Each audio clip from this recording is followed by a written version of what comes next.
नमस्कार। सुबह के 8 बज चुके हैं और वक्त हो चला है टॉप एजेंडे का। मैं हूं आपके साथ ऋतु तिवारी पोखरियाल।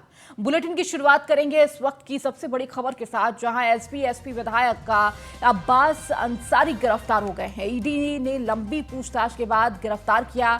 ईडी की प्रयागराज यूनिट ने की अब्बास की पर कार्रवाई। 9 घंटे की पूछताछ के बाद ये गिरफ्तारी हुई है। तो मनी लॉन्ड्रिंग केस में अब्बास अंसारी पर शिकंजा कसा है। तो बड़ी खबर इस वक्त दे रहे हैं, मनी लॉन्ड्रिंग केस में अब्बास पर शिकंजा कसा। रात में ईडी और पुलिस ने अब्बास अंसारी का कराया मेडिकल। तो शहर के कालवेंट अस्पताल में अब्बास का मेडिकल कराया। मेडिकल के बाद दोबारा अब्बास को ईडी दफ्तर ले जाया गया। मनी लॉन्ड्रिंग के तहत मुख्तार अंसारी पर दर्ज है मुकदमा। तो मुकदमे में आरोपी अब्बास अंसारी को ईडी ने तलब किया था। पूछताछ में ईडी के सवालों का संतोषजनक जवाब नहीं दिया। अब्बास अंसारी अपनी संपत्ति का नहीं दे सके जानकारी। तो संपत्ति अर्जित करने के सोर्सेज का भी जानकारी नहीं दे सके। और ईडी की 3 अलग अलग टीमों ने अब्बास अंसारी से पूछताछ की। अब्बास अंसारी ईडी के सवालों का गोलमोल जवाब देते रहे। ड्राइवर रवि प्रकाश शर्मा ने भी करीब 1 घंटे पूछताछ की गई। ड्राइवर के लाइसेंस आईडी प्रूफ देखने के बाद उसे छोड़ दिया गया। लेकिन अब अब्बास की गिरफ्तारी हो चुकी है। तो मेडिकल के बाद दोबारा अब्बास को ईडी दफ्तर ले जाया गया। तो मनी लॉन्ड्रिंग केस में अब्बास पर शिकंजा ईडी का। तो मुकदमे में आरोपी अब्बास अंसारी को ईडी ने तलब किया था। और एक लंबी कई घंटों की पूछताछ के बाद जब संतोषजनक जवाब नहीं मिले, संपत्तियों का ब्यौरा सही से नहीं मिला, गोलमोल जवाब देते हुए अब्बास अंसारी नजर आए। और इस दौरान संपत्ति अर्जित करने के सोर्स का भी जानकारी वो सही से नहीं दे पाए, जिसके तहत ईडी ने अब्बास अंसारी की गिरफ्तारी की है। तो मनी लॉन्ड्रिंग केस में ये गिरफ्तारी हुई है। ईडी का शिकंजा अब्बास अंसारी पर। तो ड्राइवर रवि प्रकाश शर्मा से भी करीब 1 घंटे पूछताछ की गई। तो ड्राइवर के लाइसेंस आईडी प्रूफ देखने के बाद उसे छोड़ दिया गया। तो रात में ईडी पुलिस ने अब्बास अंसारी का मेडिकल कराया और शहर के कालविन अस्पताल में अब्बास का ये मेडिकल हुआ। और उसके बाद एक बार फिर से दोबारा अब्बास को ईडी दफ्तर ले जाया गया।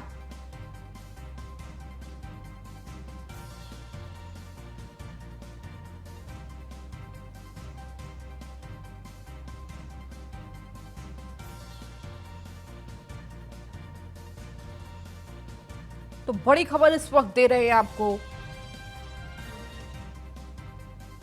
अब्बास अंसारी पर लगातार ईडी का शिकंजा कसता जा रहा है। तो ईडी की गिरफ्त में इस वक्त अब्बास अंसारी। तो मनी लॉन्ड्रिंग केस में अब्बास अंसारी की गिरफ्तारी हुई है। और अधिक जानकारी के साथ हमारे संवाददाता नीलेश चौहान हमारे साथ जुड़ चुके हैं। नीलेश, मनी लॉन्ड्रिंग केस में अब्बास अंसारी की आखिरकार गिरफ्तारी हो चुकी है और लगातार देखिए ईडी की पूछताछ जारी थी और सवालों के जवाब संतोषजनक ना देने पर यह गिरफ्तारी की गई है। देखिए, बिल्कुल कुछ समय पहले अब्बास अंसारी पर मनी लॉन्ड्रिंग का केस दर्ज किया गया था। तब से लगातार अब्बास अंसारी से पूछताछ की जा रही थी और कल भी पूछताछ के लिए ईडी ने अब्बास अंसारी को बुलाया था। कई बार इससे पहले भी पूछताछ अब्बास अंसारी और उनके मां से हो चुकी है। कहीं ना कहीं जब कल पूछताछ हुई है और ईडी को पर्याप्त सबूत मिल गए, उसके बाद अब्बास अंसारी को गिरफ्तार किया गया है। कहीं ना कहीं उत्तर प्रदेश के अंदर लगातार जो है अब्बास अंसारी या उनके परिवार की बात करें तो उनकी मुसीबतें बढ़ती हुई नजर आ रही। इससे पहले अफजाल अंसारी पर कार्रवाइयों का दौर देखने को मिला। उससे पहले मुख्तार अंसारी जो उनके पिता हैं, उनके ऊपर कार्रवाई का दौर देखने को मिला। अब कल की बात करें तो कल जो है अब्बास अंसारी को ईडी ने पूछताछ के लिए कार्यालय बुलाया था। पूछताछ काफी लंबी चली और पूछताछ में जब पर्याप्त सबूत ईडी के अधिकारियों के हाथ लग गए, उसके बाद अब्बास अंसारी को गिरफ्तार कर लिया गया है।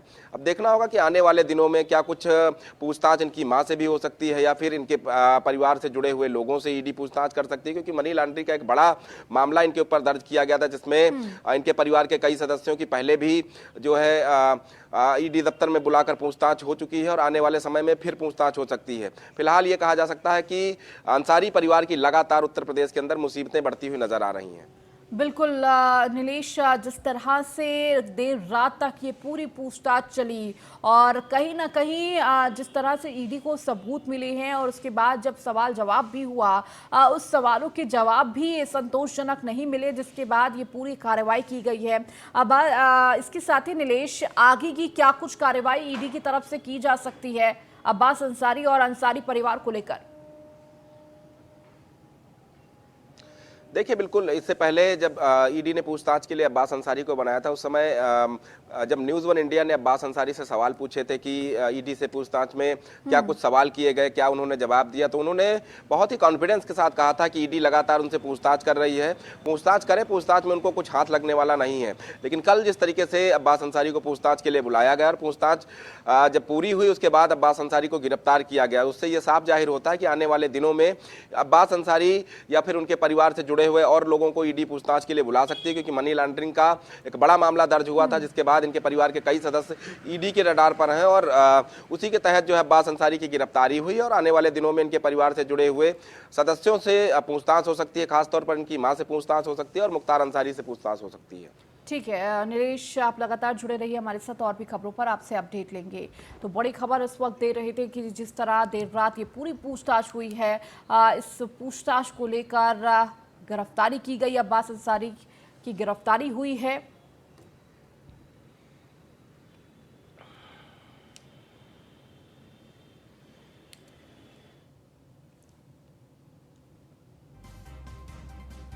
तो मनी लॉन्ड्रिंग केस में अब्बास पर शिकंजा कसा गया है। रात में ईडी पुलिस ने अब्बास अंसारी पर पहले मेडिकल कराया और उसके बाद लगातार ये पूछताछ चली। एक लंबी कई घंटों की ये पूछताछ थी, जहां पर जिसके बाद ये गिरफ्तारी की गई है। तो अब्बास अंसारी के ड्राइवर से भी पूछताछ की गई, 1 घंटे तक उससे पूछताछ चली, तमाम सवाल पूछे गए और इसके साथ ही आईडी प्रूफ ड्राइविंग लाइसेंस देखने के बाद उसे छोड़ दिया गया।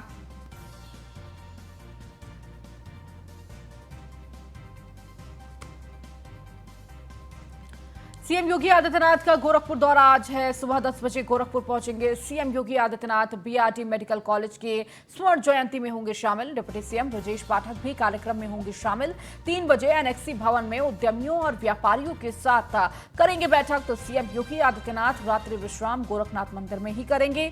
6 नवंबर को सुबह जनता दर्शन में लोगों की समस्याएं सुनेंगे।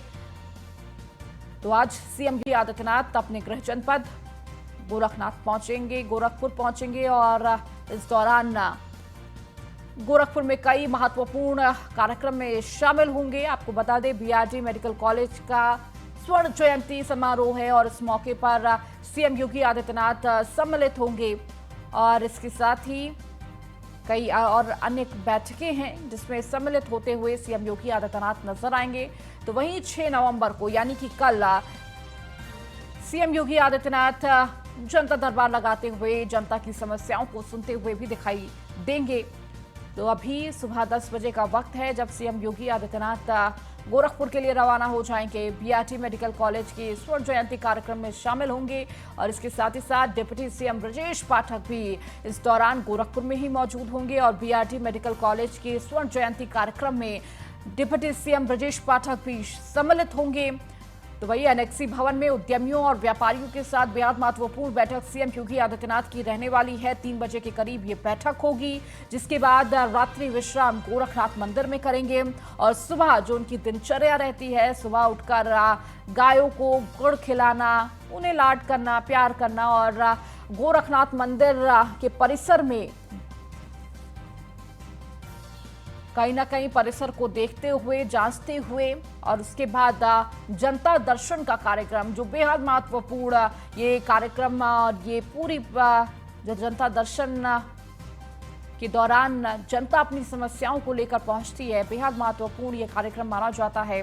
जिस तरह से सीएम योगी आदित्यनाथ हर एक व्यक्ति की समस्या सुनते हैं, कहीं ना कहीं हर एक व्यक्ति को उनसे उम्मीद भी बहुत ज्यादा होती है कि जब भी गोरखपुर सीएम योगी आदित्यनाथ आएंगे, जनता दर्शन का कार्यक्रम होगा, उस दौरान प्रदेश के मुखिया उनकी समस्याओं को सुनेंगे और कहीं ना कहीं जो अधिकारी और जो भी वहां के क्षेत्राधिकारी हैं वो जिस तरह उनकी समस्याओं को हल नहीं कर पा रहे हैं, लेकिन प्रदेश के मुखिया के कहने पर उनकी समस्याएं जरूर हल होंगी, इसकी उम्मीद लेकर लोग पहुंचते हैं।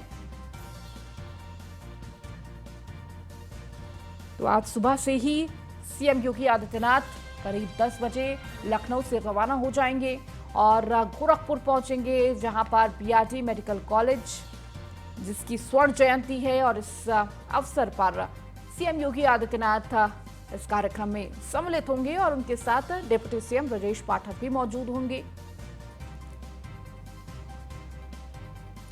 और ज्यादा जानकारी के साथ हमारे संवाददाता हरेंद्र दुबे गोरखपुर से हमारे साथ जुड़ चुके हैं। हरेंद्र, एक बार फिर से प्रदेश के मुखिया अपने गृह जनपद पहुंच रहे हैं और बेहद महत्वपूर्ण उनके कई कार्यक्रम रहने वाले हैं, खासकर बीआरडी मेडिकल कॉलेज की जो स्वर्ण जयंती है उस कार्यक्रम में सम्मिलित होंगे, उनके साथ डिप्टी सीएम भी मौजूद होंगे। देखिए, उत्तर प्रदेश के मुख्यमंत्री योगी आदित्यनाथ ने जिस बीआरडी मेडिकल कॉलेज के स्वर्ण जयंती समारोह में शिरकत करने जा रहे हैं, उस मेडिकल कॉलेज में हो रही मासूमों की मौत को लेकर के सड़क से लेकर के सदन तक काफी संघर्ष किया है। और आज उत्तर प्रदेश के मुख्यमंत्री बनने के बाद जिस तरह से स्वास्थ्य महकमे स्वास्थ्य सेवाओं में सुधार मेडिकल कॉलेज में आया है, खास तौर से उनकी ये कर्म भूमि है और बीआरडी मेडिकल कॉलेज की हर समस्या से रूबरू होते हैं। आज बीआरडी मेडिकल कॉलेज के स्वर्ण जयंती समारोह में शिरकत करेंगे मुख्य अतिथि के तौर पर, और बीआरडी मेडिकल कॉलेज में पढ़ने वाले छात्रों के लिए, बीआरडी मेडिकल कॉलेज में आने वाले मरीज के तीमारदारों के लिए और बीआरडी मेडिकल कॉलेज को वो सौगात देने जा रहे हैं, क्योंकि जिस तरह से बीआरडी मेडिकल उपेक्षा का शिकार रहा 2017 से पहले, 2017 के बाद से हर चीज यहाँ परिपूर्ण उत्तर प्रदेश। जी हरेंद्र, तो हरेंद्र जो लगातार हर एक अपडेट दे रहे थे कि आज क्या कुछ महत्वपूर्ण कार्यक्रम है, हरेंद्र हमारे साथ जुड़े हुए हैं। हरेंद्र, अपनी बात पूरी करें। और मुख्यमंत्री ने काफी यहाँ के लोगों के लिए किया है, तो आज जिस तरह से उनका वहाँ पर आगमन है, आगमन को लेकर के पूरी तैयारी कर ली गई है। 3 बजे तक यह कार्यक्रम चलेगा। कार्यक्रम के बाद वह 3 बजे पहुंचेंगे सर्किट हाउस के बगल में बने एनेक्सी भवन में, जहां उद्यमियों के साथ वो बैठक करेंगे और पूर्वांचल के युवाओं को किस तरह से रोजगार दिया जाए। बिल्कुल हरेंद्र, तकनीकी दिक्कतों की वजह से लगातार हरेंद्र से संपर्क टूट जा रहा है, लेकिन जिस तरह से हरेंद्र बता रहे बीआरडी मेडिकल कॉलेज कितना महत्वपूर्ण सीएम योगी आदित्यनाथ के लिए रह जाता है, कितना संघर्ष इस मेडिकल कॉलेज ने किया है, और खुद सीएम योगी आदित्यनाथ इसे लेकर कहीं ना कहीं घिरते हुए भी नजर आए थे जब वो मुख्यमंत्री नहीं थे। और उसके बावजूद जब आज स्वर्ण जयंती मनाई जा रही है तो बेहद महत्वपूर्ण ये दिन हो जाता है। और अधिक जानकारी के साथ लगातार नीलेश भी हमारे साथ जुड़े हुए हैं। नीलेश, आज सीएम योगी आदित्यनाथ का गोरखपुर दौरा रहने वाला है और जिस तरह से अभी हरेंद्र भी जिक्र कर रहे थे, देखिए बेहद महत्वपूर्ण ये दौरा है और उससे भी महत्वपूर्ण बीआरडी मेडिकल कॉलेज जो स्वर्ण जयंती मना रहा है और उससे सीएम योगी आदित्यनाथ का जो लगाव है, जो संघर्ष है, वो कहीं ना कहीं देखने को मिलता है। और आज जब स्वर्ण जयंती के मौके पर कार्यक्रम में सम्मिलित होंगे, बेहद महत्वपूर्ण ये कार्यक्रम हो जाएगा। देखिए, बिल्कुल उत्तर प्रदेश के मुख्यमंत्री योगी आदित्यनाथ अपने ताबड़तोड़ दौरों के लिए जाने जाते हैं। आज वो गोरखपुर जाएंगे, जहां पर वो जो बीआरडी मेडिकल कॉलेज है वहां का स्वर्ण जयंती समारोह आज मनाया जाएगा, जहां बतौर मुख्य अतिथि के रूप में मुख्यमंत्री योगी आदित्यनाथ कार्यक्रम में सम्मिलित होंगे। उनके साथ साथ उत्तर प्रदेश में डिप्टी सीएम ब्रजेश पाठक, साथ ही साथ चिकित्सा राज्य मंत्री मयंकेश्वर शरण सिंह भी इस कार्यक्रम में शिरकत करेंगे। कहीं ना कहीं अगर हम पूरे कार्यक्रम को देखें तो ये कार्यक्रम इसलिए भी महत्वपूर्ण हो जाता है क्योंकि गोरखपुर मुख्यमंत्री योगी आदित्यनाथ का जो है गृह जनपद है। साथ ही साथ राजनीति की शुरुआत से ही लगातार गोरखपुर के मेडिकल कॉलेज को लेकर योगी आदित्यनाथ लगातार आवाज़ उठाते हैं, चाहे मेडिकल कॉलेज में बेडों की संख्या को बढ़ाना हो या फिर बेहतर इलाज मुहैया कराना हो। जब वो उत्तर प्रदेश सरकार में नहीं थे और सांसद थे, उस समय से ही लगातार वो बीआरडी मेडिकल कॉलेज को लेकर हमेशा से संजीदा रहे हैं और लगातार मेडिकल कॉलेज को बड़े पैमाने पर बढ़ाने के लिए वो कार्य करते आए हैं। आज जब स्वर्ण जयंती समारोह है तो ऐसे अवसर पर मुख्यमंत्री योगी आदित्यनाथ बतौर मुख्य अतिथि के रूप में शामिल होंगे और कहीं ना कहीं कई सौगात बीआरडी मेडिकल कॉलेज को देते हुए नजर आएंगे, चाहे वो 100 बेडों का वार्ड हो या फिर मेन गेट जो जिसका उद्घाटन आज खुद मुख्यमंत्री योगी आदित्यनाथ करेंगे। साथ ही साथ उत्तर प्रदेश के छात्र छात्राओं को एमबीबीएस करने के दौरान कोई दिक्कतें ना हो, उनके लिए हॉस्टल की भी व्यवस्था भी बीआरडी मेडिकल कॉलेज के अंदर उत्तर प्रदेश सरकार और मुख्यमंत्री योगी आदित्यनाथ के द्वारा कराई गई है।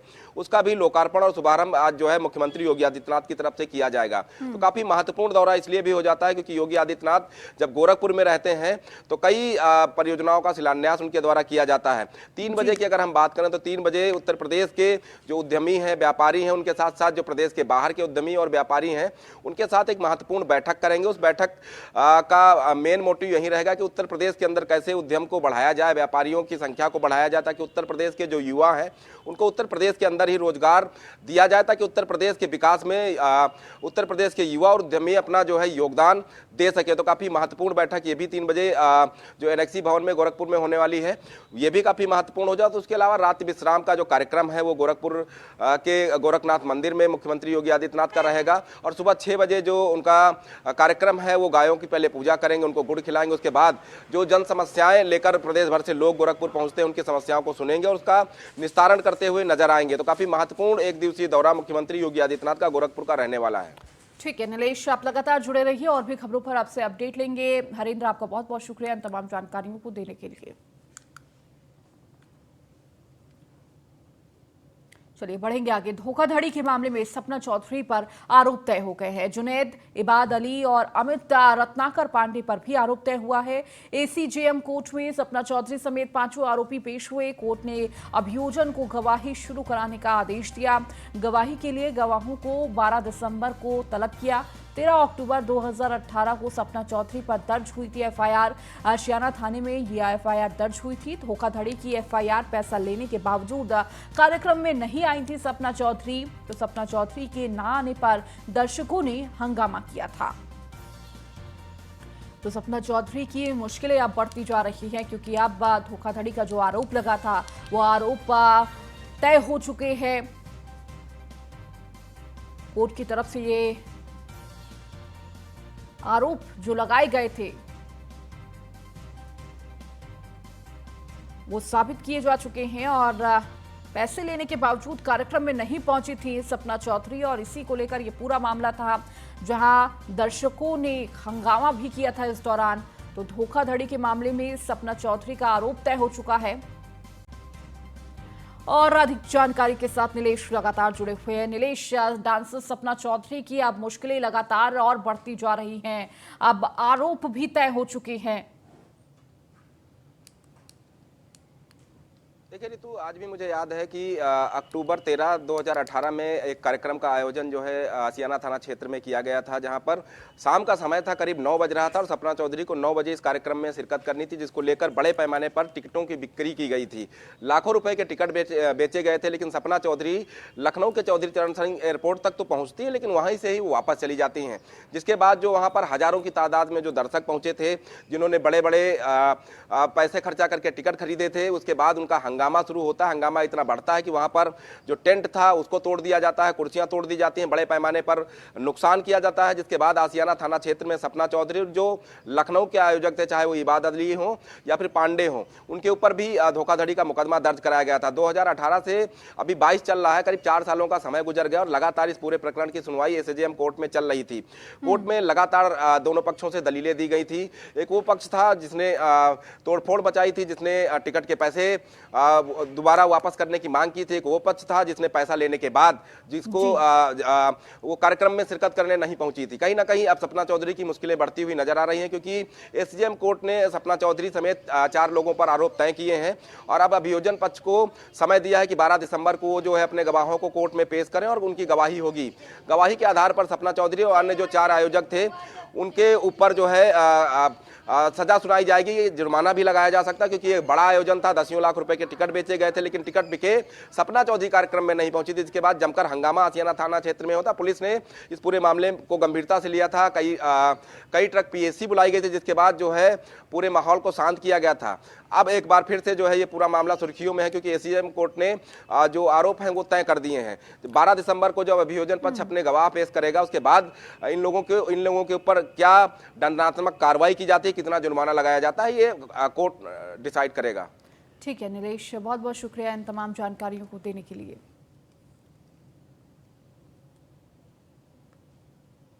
वहीं यूपी में 6 आईएएस अफसरों के तबादले हुए हैं। एस राजलिंगम वाराणसी के डीएम बने हैं, दीपा रंजन डीएम बांदा बनाई गई हैं, तो अर्चना वर्मा जिला अधिकारी हाथरस बनी है, मनोज कुमार जिला अधिकारी बदायूं बनाए गए हैं, तो रमेश रंजन डीएम कुशीनगर बने हैं। अनुराग पटेल को प्रतिचारित किया गया है।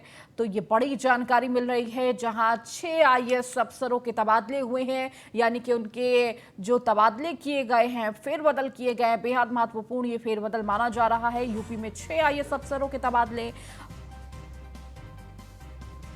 तो एस राजलिंगम वाराणसी की जिम्मेदारी अब उन्हें दी गई है, वाराणसी के डीएम बनाए गए हैं। इसके साथ ही दीपा रंजन को बांदा की जिम्मेदारी दी गई है, दीपा रंजन डीएम बनी है बांदा की, और अर्चना वर्मा जिला अधिकारी बनी है हाथरस की, तो डीएम हाथरस बनाई गई है अर्चना वर्मा। मनोज कुमार को बदायूं का डीएम बनाया गया है। तो रमेश रंजन डीएम कुशीनगर बने हैं, कुशीनगर की जिम्मेदारी दी गई है।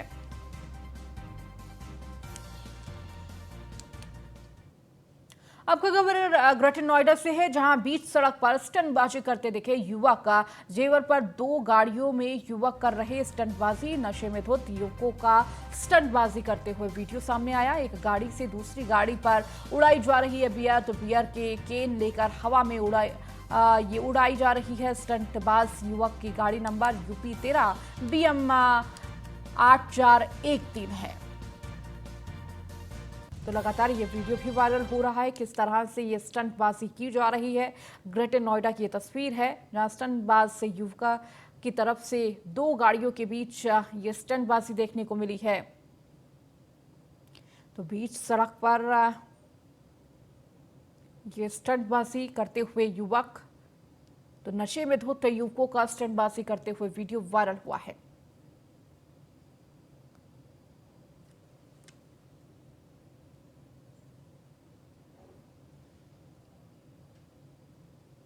अब खबर गाजियाबाद से, जहां कार सवार ने बाइक सवारों को मारी टक्कर। बाइक सवार सड़क पर गिरे, कार में फंसी बाइक, तो बाइक को 1 किलोमीटर तक घसीटते हुए साथ ले गई कार। तो हादसे का वीडियो भी सोशल मीडिया पर वायरल हो रहा है। इंदिरापुरम के मंगल चौक की ये पूरी घटना है। तो कार सवार ने बाइक सवार को मारी टक्कर, तो बाइक सवार सड़क पर गिरा, तो वहीं कार में फंसी बाइक जिसे घसीटते हुए कार सवार 1 किलोमीटर तक दूर ले गया।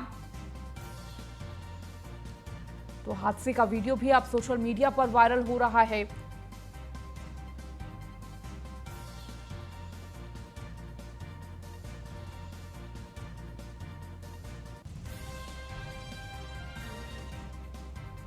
तो गाजियाबाद के इंदिरापुरम का ये पूरा मामला आपको बता रही है। तो किस तरह से ये कार सवार तेज रफ्तार में निकलता है और देखिए बाइक सवार को टक्कर मारता है, और टक्कर मारने के बाद रुकने के बजाय, मदद करने की बजाय बाइक को घसीटता हुआ 1 किलोमीटर तक ले जाता है। और इसका वीडियो भी आप देख सकते हैं, किस तरह से ये वीडियो सोशल मीडिया पर वायरल भी हो रहा है। और लगातार बाइक को घसीटते हुए ये कार सवार बेसुध चला जा रहा था। और अधिक जानकारी के साथ जितेंद्र गौतम हमारे साथ जुड़े हुए हैं। जितेंद्र, क्या कुछ जानकारी इस पूरे मामले को लेकर मिल रही है? जी बिल्कुल, देखिए ये पूरा मामला जो है रोड रेज को लेकर हुआ था, जो कि गाजियाबाद के इंदिरापुरम थाना क्षेत्र में हुआ था। और ऐसे में जब बाइक सवार को कार वाला टक्कर मारता है, उसके बाद भी वह नहीं रुकता। हालांकि टक्कर लगने के बाद जो है बाइक सवार गिर जाता है, वो उनकी रेंज से दूर हो जाता है। लेकिन जो कार सवार था वो अपनी गाड़ी को ना रोककर उसको लगातार घसीटते हुए ले जाता है। लगभग 1 किलोमीटर तक जो है ये बाइक को लेकर गया था, जिसके बाद में जब गाड़ी नहीं चल पाई तो वह रुका। लेकिन इतने में पुलिस को भी सूचना मिली है और पुलिस मौके पर पहुंचती है तो आरोपी युवक को गिरफ्तार कर लेती है। और पुलिस ने ही ये जानकारी भी साझा की है कि ऐसे में जो बाइक सवार था उसको कोई चोट नहीं आई है, लेकिन जिस तरह से कार सवार था, जो उसके हालात थे, जिस तरह से उसने बाइक को घसीटा, ऐसे मामले में देखते हुए गाड़ी को भी जब्त किया गया और साथ में आरोपी को भी गिरफ्तार कर लिया गया है। जी बिल्कुल जितेंद्र, आरोपी की गिरफ्तारी हुई है। अभी बाइक सवार की क्या कुछ स्थिति है और अधिकारियों की तरफ से क्या जानकारी दी जा रही है, किस तरह की ये पूरी कार्रवाई की जाएगी? और देखिए, ये कोई पहला मामला नहीं है, कई ऐसे मामले सामने आ रहे हैं जहां एक बड़ी सड़क दुर्घटना को न्योता देते हुए ये पूरे मामले हैं। जी बिल्कुल, देखिए जिस तरह से देखा जा सकता है कि बाइक जो है कार के नीचे है, वो लगातार बाइक चला रहे हैं, ऐसे में और भी वाहन भी चपेट में आ सकते थे, तमाम ऐसी चीजें हैं। और इसके अलावा अगर बाइक सवार की बात की जाए तो बाइक सवार को मामूली ही चोट आई है और वो पूरी तरह से सुरक्षित है। लेकिन सबसे बड़ी बात यह है कि ये जो पूरा रोड रेज का मामला है, ऐसे में गाजियाबाद में देखा जाता है कि लोगों की मानसिक स्थिति जो है वो पूरी तरह से बदल जाती है और जो कहीं ना कहीं कई बार एक बड़ी घटना का रूप भी ले लेती है। ऐसे में पुलिस को अभी जरूरत है और लोगों को भी जरूरत है कि छोटे मोटे झगड़ों पर इस तरह से जो है आग बबूला ना होकर उसको शांति से निपटाया जाए, क्योंकि कई बार ऐसा देखा जाता है इन जो दुर्घटनाएं होती है उसमें लोग भी अपनी जान गंवाते हैं और इंदिरापुरम में ऐसा अक्सर होता आया है। जी बिल्कुल जितेंद्र, बहुत बहुत शुक्रिया इस जानकारी को देने के लिए। चलिए, इस बुलेटिन में फिलहाल इतना ही। बने रहिए न्यूज़ 1 इंडिया के साथ।